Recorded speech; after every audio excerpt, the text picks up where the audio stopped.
আসসালামু আলাইকুম। পপি ওয়ার্স চ্যানেলে আবারও জানাচ্ছি সবাইকে আন্তরিক শুভেচ্ছা। বন্ধুরা দেখুন, আমি কচু শাক ভর্তা করে ফেললাম।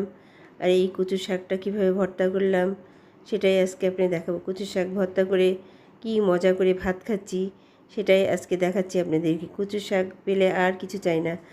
কচু শাকটা খেতে আমাকে খুবই মজা লাগে। তার সঙ্গে রসুন, কালো জিরা আর শুকনো মরিচ দিয়ে কচু শাকের ভর্তা হলে ভাত খেয়ে শান্তি মতো ভাত খাওয়া যায়।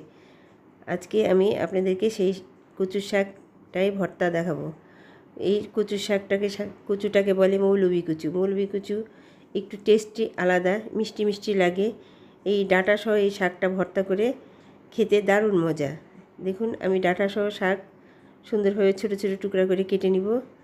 কেটে নিয়ে এই শাকটা কিভাবে ভর্তা করব সেটাই দেখাবো। ফ্রাই প্যান চড়িয়ে দিলাম, সরিষার তেল দিলাম, আর সেই সাথে দিয়ে দিলাম কয়েকটি শুকনো মরিচগুলো ভাজা হয়ে গেলে সুন্দর করে আস্তে আস্তে ভাজবো, যেন মরিচটা একটু মচমচে হয়। মচমচে হলে ভাঙতে সুবিধা হয়, হাত দিয়ে ডলা দিলে সুন্দরভাবে গুঁড়া হয়ে যায়। আর দিয়ে দিলাম খানিকটা পেঁয়াজ কুচি দিয়ে দিলাম। পেঁয়াজ কুচি দিয়ে সুন্দরভাবে নাড়াচাড়া করে পেঁয়াজটা ভেজে নিলাম। আর পেঁয়াজ ভাজা হয়ে গেলে দিয়ে দেবো একটু কালো জিরাও দেওয়া হয়ে গেল। কালো জিরা, শুকনো মরিচ আর পেঁয়াজটা একটা পাত্রে তুলে নিলাম। তুলে নিয়ে ওই ফ্রাই প্যানেই কচু শাক যেগুলো কেটে রেখেছিলাম, সেই কচু শাকটা, ডাঁটাসহ কচু শাক কেটে রেখেছিলাম, সেটাই দিয়ে দিলাম।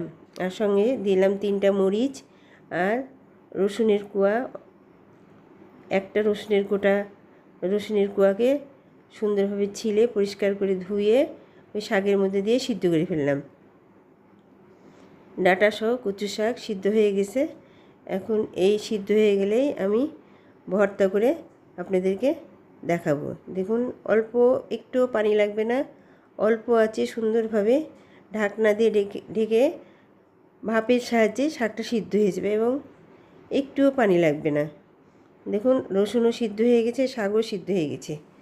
পপি ওয়ার্স চ্যানেলে সবাইকে জানাচ্ছি আন্তরিক শুভেচ্ছা। বন্ধুরা, আমার এই রেসিপি যদি আপনাদের ভালো লাগে আমার চ্যানেলকে সাবস্ক্রাইব করবেন, লাইক দিবেন। পরবর্তীতে আরও সুন্দর সুন্দর ভিডিও দেখাবো। আসসালামু আলাইকুম।